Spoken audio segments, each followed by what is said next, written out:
Episode 58 of the podcast. This week, I'm giving some examples from my work week. So, I have an example of my appointment with a 13-week-old puppy who needed a little bit of grooming and just a little bit of puppy lesson.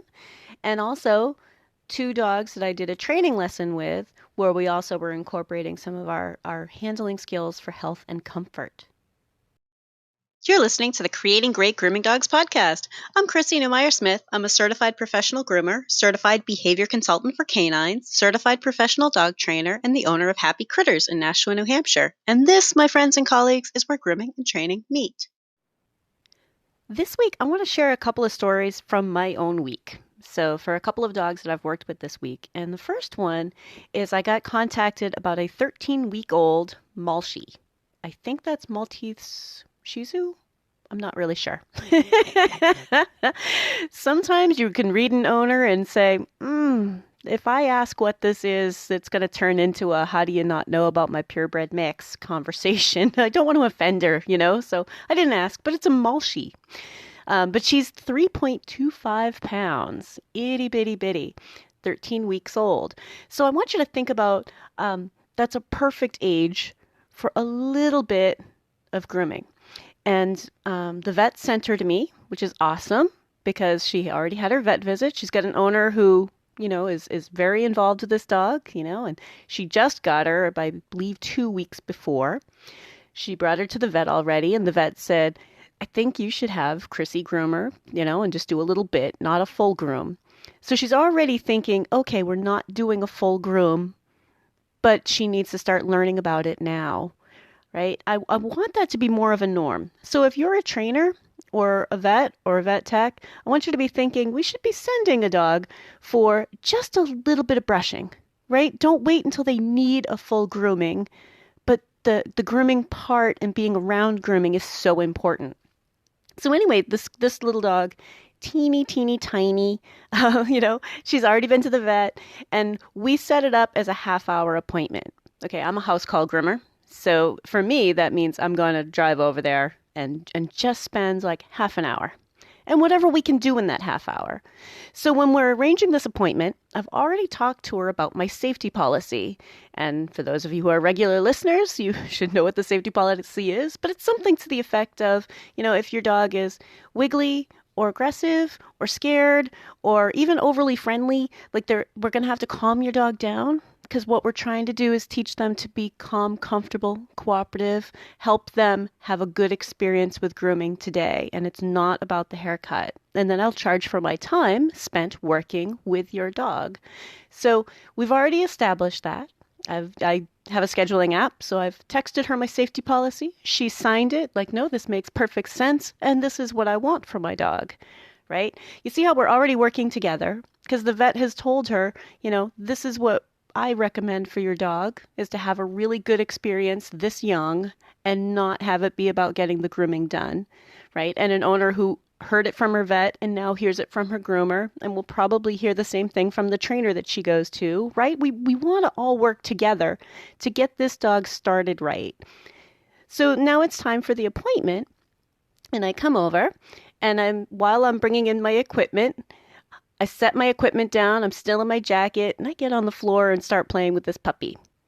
Now, this puppy is really happy about me, so that's good. If this puppy were nervous, I'd probably just get on the floor and let the puppy come over and not play with the puppy.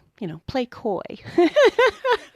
Let the puppy want it, But this puppy was like all over it. I want to play, right? So we're doing a little bit of play and a little bit of touching. And then I start setting my stuff up, take off the jacket, set things up. I do use one of the pheromone products. And if you're not familiar with Adaptil, Sentry makes another version, but they're a pheromone that is supposed to kind of mimic the scent that mom gives off while her puppies are nursing, right? It's a pheromone. It's not a medication. It's not a sedative, and it's not a miracle cure. It's not going to make a dog instantly feel happy, but it's one of the ways that we can stack the deck, right? All right, well, it's harmless and it could help. So I was using the Sentry version, which is a gel. And it's just easier to keep in my grooming equipment, little tube. But I put a little bit on my finger, and let her explore that and put a little bit on her fur just so that she can kind of have that smell. And then I started putting up more of my stuff, pulling out some scissors, making sure that, clippers are plugged in, even if I don't think I'm going to be using them to trim her fur, for her to hear those sounds, get used to it. So I get everything all set up, and now it's time to put her up on my table. Now, I'm holding her close to my body, and I'm putting her on the table and kind of leaning in and petting her. I'm not expecting her to stand on her own yet. She's 13 weeks old. She's itty bitty. I'm not using the grooming loop this time because I find that having my hands on her the whole time is actually really helpful. We've talked before about teaching dogs about grooming is about teaching them very, very hands-on, both hands, really working with them on the idea that I have hands on me constantly and that's something I'm comfortable with. So I'm working with her to be comfortable with having hands on her. And then I'm like brushing her a little bit and touching around her eyes. One of the things that they needed trimming was a little bit around her eyes and a little bit on her backside and her sanitary. Now the vet had already taken a clip or two underneath her sanitary, so it was more just doing her trimming a little bit about around her bum. But I want you to think about just getting near the eyes first with my fingers and working on still.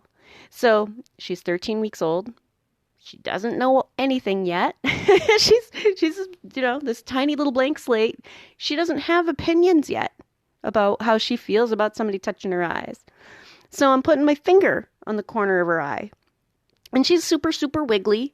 But when she's still, I back off. And then when it's time for wiggles, we've talked about this before, use the wiggles as a reward. Like, then I'd pick her up, like, oh, let's get wiggly again. And I'm so silly with her. And I'm picking her up. And then we're back on the table. Now, the back on the table is when we're still again. And it's almost like bad acting, like super, super obvious soap opera acting. Like, oh, and now we're still. And if I pick her up, like, okay, now we could be a little bit silly. Or if I put her on the floor, like, now we could be a little bit silly. But then we're going to pick you up. And on the table is, and now we're going to calm together. Calm together, right? So I'm touching her eyes with a finger. I'm touching her eyes with the comb. Not her eyeballs. You guys know what I'm talking about. But I'm touching around her eyes with a comb. I get the scissors near her and just start letting her, see that they make a noise. Because a lot of trainers aren't necessarily thinking about that. Not only are we thinking about looking at the equipment, we don't want them to actively touch equipment. We don't want them to actively move away or move toward. We want them to kind of be still for equipment. But that each piece of equipment makes its own sound. Brushes make a sound too. I run my finger over a brush. That slicker brush noise, that kind of whoop, whoop noise, right? Like that's a weird noise for some dogs. They're like, I didn't know the thing made a noise. So I'm getting her used to some of these tools, touching her in a couple little areas, and then giving her some wiggle time, putting her back down for calm, giving her some wiggles, putting her back down for calm, talking to her through the whole time. Notice I haven't said anything about treats because I'm not giving her cookies for this, right? This is not cookie time. This is let's work together and have fun. Because at this age, she's all about fun anyway. I don't need to add any more motivation. She's like, somebody's interacting with me. This is perfect, right? And that's kind of who she is. And part of why I'm doing an example of a specific dog is because people keep asking me for like very specific questions. So hopefully you're seeing some dog that you know in this example. Because she was just really, really silly. She doesn't need anything to make her sillier. She's already having a good time. And eventually we would have to fade cookies out of grooming. Right? We don't have to fade my hands out. We don't have to fade my interactions out. But we would have to fade cookies out. So we're going to skip the cookies and just work with her on what we're doing. Now, she started to get calmer for longer. That little bit of still would last longer. And then the sillies again. Because it became very, very obvious, like, it's still and sillies and still and sillies and still, right? I was not persistent to getting in the corners of her eyes. She was a little bit too wiggly, and it was her first time, right? We had already planned for only about half an hour. But I was able to trim the hair above her eyes so that she could now see again. I was able to comb in front of her eyes and get in touching with combs and brushes and fingers. I just wasn't able to trim in front of the eyes. I could have pushed it, but like I've said before, it's not necessarily if we can get it done. It really is if we should. And I didn't think that it was important enough in that moment to lose what we had built up. Because within 15 minutes of kind of working with her on this stuff, I was able to get scissors in front of her eyes. And her mom was pretty happy with that. She said, wow, she's doing much better than I thought she would. But if I were just trying to have her on the table and be calm the whole time, at this age, she wouldn't have been able to do it. So we can use silly and wiggly as a reward for still, right? And we can use it to our advantage. She's going to be wiggly. Why not just put it on my timetable? So we're getting her calm and we're working around areas. She was pretty good about me lifting her tail, moving her tail, touching her backside. I was able to scissor that up really well. I was able to brush her tail. And during this, I'm also explaining to her owner ways for owner to work on things at home. I was able to trim up the pads of her feet and just round her feet a little bit. Now, she had already been to the vet, so she had had a nail trim. I'm assuming it went pretty well. I know my vet, and the fact that they're sending a dog for grooming purposes to get them used to it, like we're kind of on the same page with let's make this the best experience we can. So I was able to trim around feet, and we just did a little bit of touching everywhere all over. I did pull out my clippers and just got her used to hey, this is a weird noise. Wow, that's weird.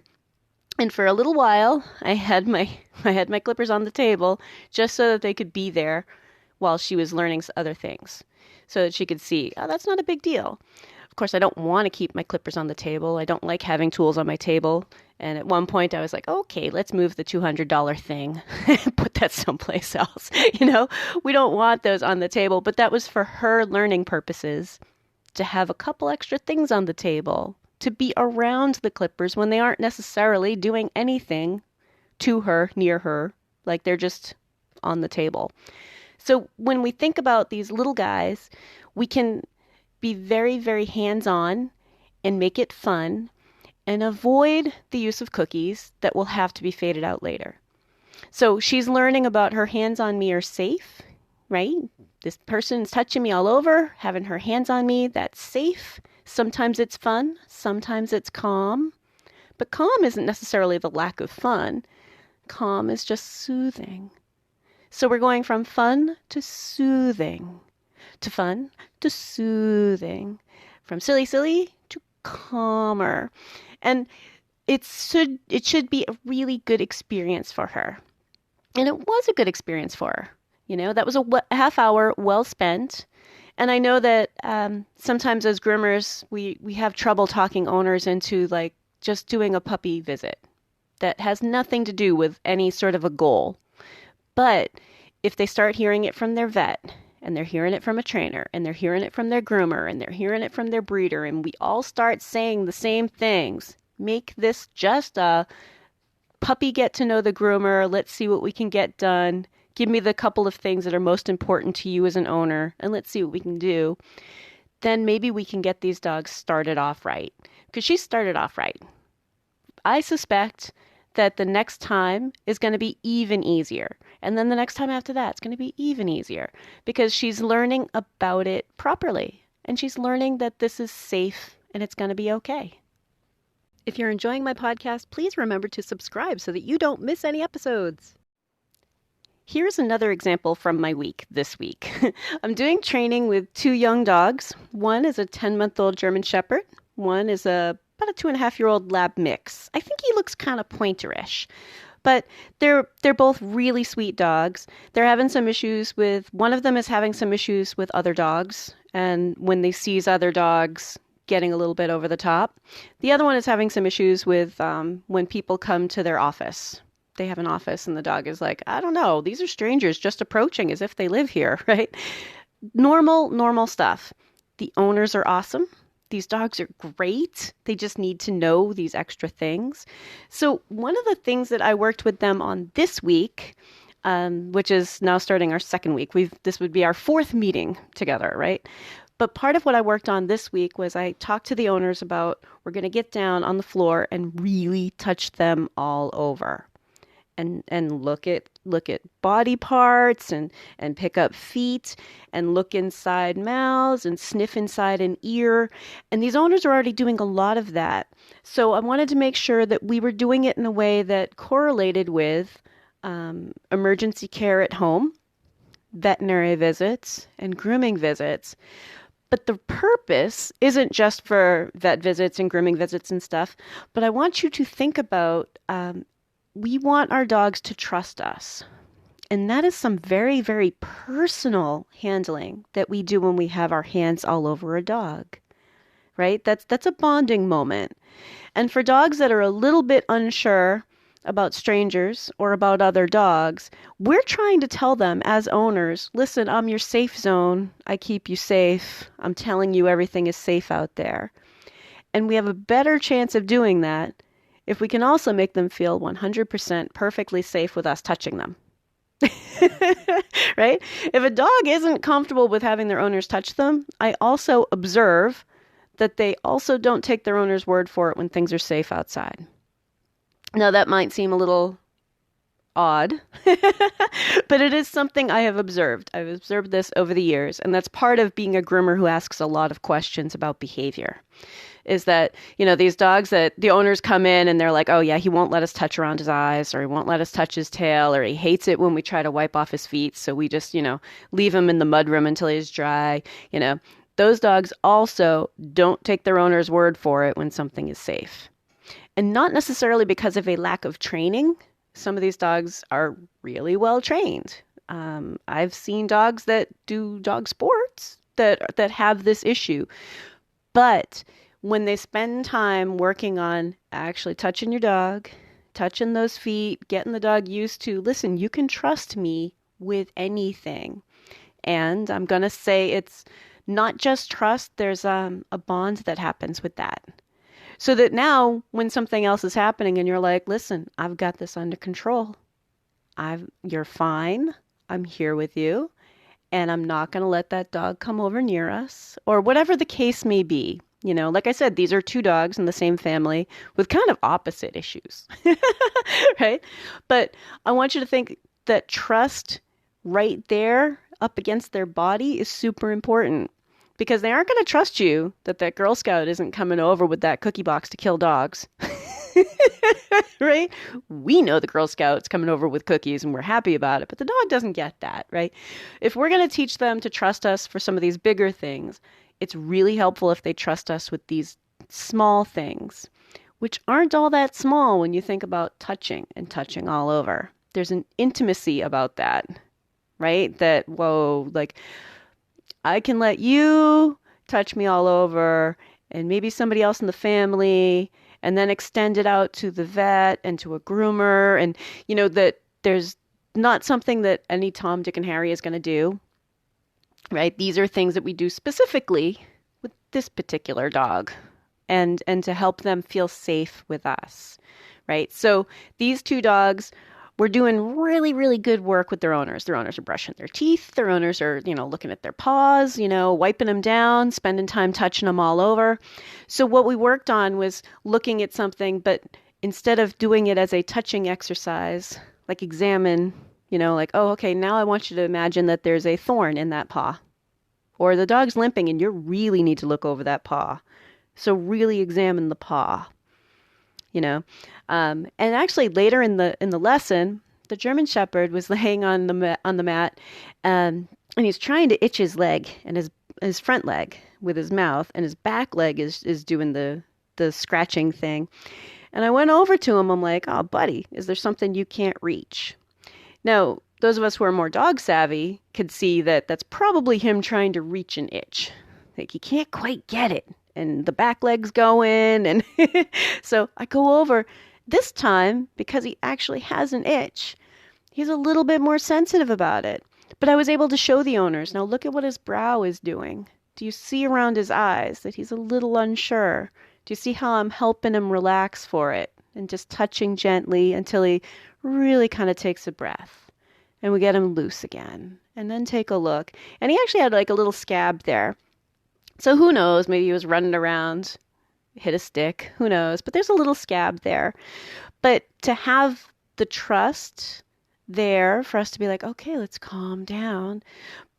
Let's take a look. And it's different than we need you to be comfortable just touching you all over, right? Which I think that we tend to do. And I find that's usually a starting point, right? Like, oh, let's touch you all over and make it fun time. But we also need to pull it back into, okay, now let's make it quiet and I need to examine you time because examine you is different. Like, let me take a look. And he was a little bit apprehensive about it. And I was able to loosen him up. And the bigger part was that his owners were able to see, oh, yeah, I do see the moment that he really loosened up. And then you got like down, then I got there down with like my face and I'm looking at his armpit because I got him to be loose for it. Like, hey, buddy, I know you've only known me for a week, but I'm your pal. Let's take a look, because now there was actually something there to look at. So these are just some examples from my week with normal day-to-day dogs, right? I know it's really hard sometimes to listen to a podcast and think about how you're going to apply it to a particular dog. So I'm kind of hoping that these examples are giving you more chances to say, oh, that sounds like so-and-so. Or maybe I can try that with that schnauzer that I know. But to think a little bit more about each dog and collecting them, helping them relax, calm, comfortable, cooperative, helping them get a chance to wiggle instead of becoming frustrated, right? Like, we don't want them to become frustrated and then get a break. We want to keep them at the point where they're comfortable, right? Help them find that comfort zone and then build on it and build on it and keep expanding that comfort zone so that they can feel comfortable for the long haul and that they can accept things that maybe they didn't accept 10 minutes before. For example, the puppy, who, if I had gone and tried to use scissors up in front of her face at the beginning, would have thought that was horrifying. But by the end, she was like, oh, yeah, combs and scissors. Okay.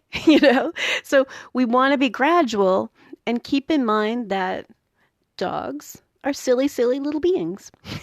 And that's part of what we love about them. So we need to help them be able to be calm and switch it up to silly if we need to, and then calm down again. But even with the older dogs that I was talking about, we weren't doing an awful lot with cookies with that. And I do train with cookies, and this was a training appointment for us. But for the touching, I was like, you know what? We're just touching, and then it can go back to petting, and then it can go back to touching and go back to petting. But I didn't want to add cookies if we don't need to, because cookies will have to be phased out later.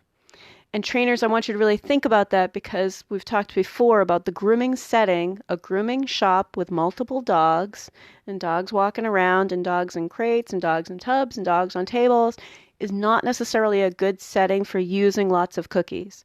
So in many ways, I'm trying to come up with ways for us to avoid cookie use so that we don't have to fade it out later, and so that it becomes so commonplace for touching to be the reward also. Why not? Why not make touching the reward? Like, oh, now they're going to pet my ears. Okay. Like I've said before, my dogs love brushing. My cats loved brushing. The dogs that I groom enjoy a good brushing because brushing feels good. So many of the things that we're doing with them already feel good. Like, I wouldn't complain if someone was going to massage warm soap into my skin. That doesn't seem like a terrifying thing, and it doesn't seem unpleasant, right? So a lot of the things that we already do in a grooming process are pleasant. So we can use that, and we can just help dogs understand that gradually, I'm touching you in these ways, and that there are lots of different ways that we touch dogs. So hopefully some of my examples have been helpful for you. The weekly action step this week is to think about ways to help other pros also understand that early grooming appointments don't need to be a full groom and that it's much more about learning, and the earlier the better. So if you're a vet, try to make sure that trainers and groomers know that. If you're a groomer, make sure your vet and your trainers know that. Trainers the same, make sure your vet and your groomers know that. But try to come up with a network of other professionals who are on the same page, and that's your breeders also and your doggy daycares, but to have a all of us saying the same things, that your earliest grooming appointments don't need to be full grooms, and they're much more about learning that this is pleasant and safe. If you'd like to talk to me, you can find me through my grooming and training business, happycrittersdogtraining.com, my email, chrissy@happycritters.net, and through the Creating Great Grooming Dogs Facebook page. And we have these awesome devices in our pockets that allow us to do live video with each other. I can help you with the dog on your table. We can set up live lessons, and you may be surprised at how much we can get accomplished together via video. If you're ready to go beyond the podcast, and I hope you do, I've made it really easy for you. If you go to creatinggreatgroomingdogs.com and click on your next step, you'll see all of the options. There's the Scholar Lounge community, there's the Modern Grooming Professional certification, there's Master Canine Stylist and Professional Canine Stylist diploma testings, there's the Behavior Lab for coaching and private one-on-one sessions with me, and of course the Master Groomer Behavior Specialist program. So go to creatinggreatgroomingdogs.com and click on your next step.